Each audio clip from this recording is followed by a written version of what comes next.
কুয়ালালামপুরের bird park আর aquarium ঘোরার এক্সপিরিয়েন্সটাই আজকের ভিডিওতে শেয়ার করব। প্রথমেই বলে নিচ্ছি ভিডিওটি একটু লং হবে, তাই একটু ধৈর্য নিয়ে দেখতে হবে। কুয়ালালামপুরে ব্যাক করার পরে আমরা এই এয়ারবিএনবিতে উঠি।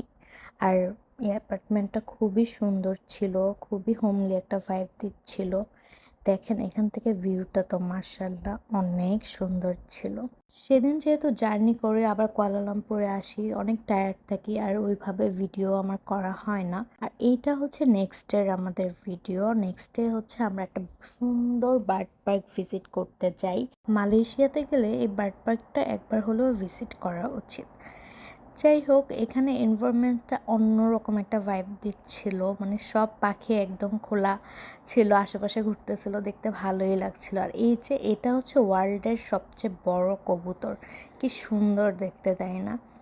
আমি দুবাইতেও যখন সাফারি পার্ক ভিজিট করি, ওখানেও একটা বার্ডের কেসের মতো আছে, কিন্তু ওটা অনেক সুন্দর ছিল, কিন্তু ওটা অনেক ছোট ছিল। সেই তুলনায় এটা অনেক বড় ছিল, আরও অনেক ভ্যারাইটিসের পাখি এখানে ছিল। তো এটার এক্সপিরিয়েন্সটা একটু অন্যরকম, আরও ভালো ছিল।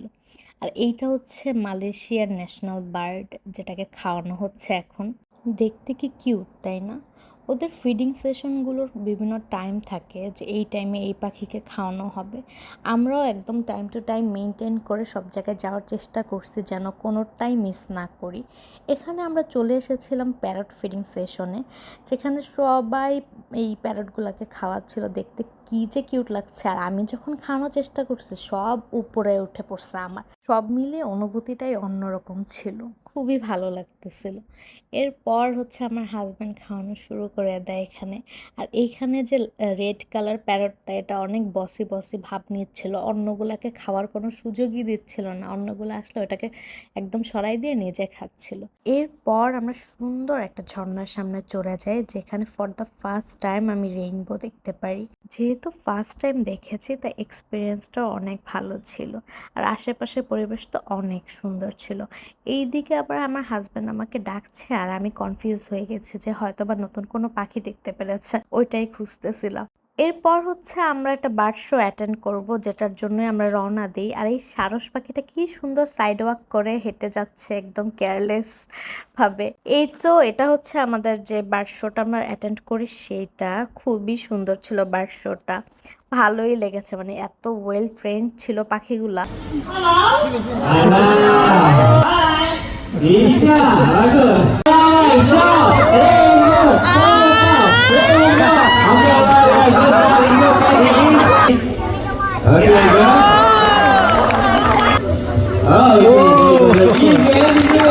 দেখতেই তো পারলেন, প্রত্যেকটা পাখি তার টাস্কগুলো সুন্দরভাবে করছিল। এইখানে যেমন পাখিটা সুন্দর মতো বাস্কেটে বল ফেলছিল, আবার লাস্টে এটাও দেখানো হয়েছে যে আমাদের আশেপাশের পরিবেশটা আমাদের কিভাবে পরিষ্কার পরিচ্ছন্ন রাখতে হবে। এরপর চলে যায় একটা চিকেন ফার্মে, যেখানে ছোট ছোট চিকেনের বেবি ছিল, আর এটা আরও স্মলার ভার্সন ছিল।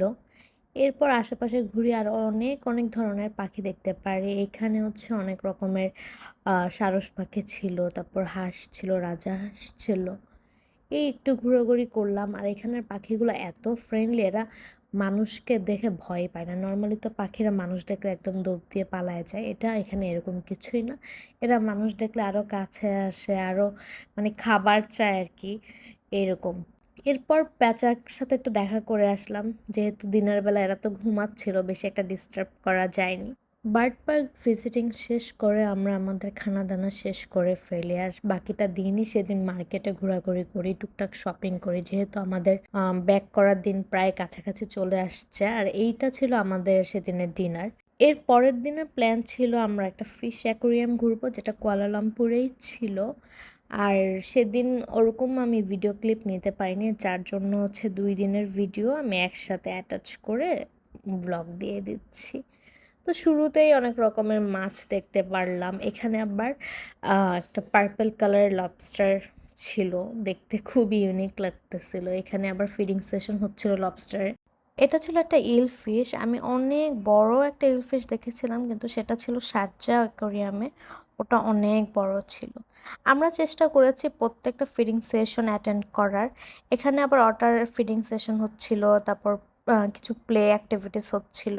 আর এগুলো এত ফ্রেন্ডলি, একদম যেভাবে বলে ওইভাবেই শুনে। কিউট লাগতেছিল দেখতে খুবই। সত্যি বলতে কি, এইসব জায়গা ভিজিট করলে না ভিডিও ক্লিপ নেওয়ার কথা মনেই থাকে না। মানে প্রত্যেকটা জায়গায় এত ইন্টারেস্টিং জিনিসপত্র থাকে যে ওগুলা মিস করা যায় না। ভিডিও আর কখন করব। তো সেদিনের মতো আমাদের অ্যাকোরিয়াম ঘোরা শেষ হয়ে যায়। আর এটাই হচ্ছে মালয়েশিয়ার আমার শেষ ব্লগ। আশা করি মালয়েশিয়ার ব্লগগুলো আপনাদের কাছে ভালো লেগেছে। ভালো থাকবেন। আসসালামু আলাইকুম।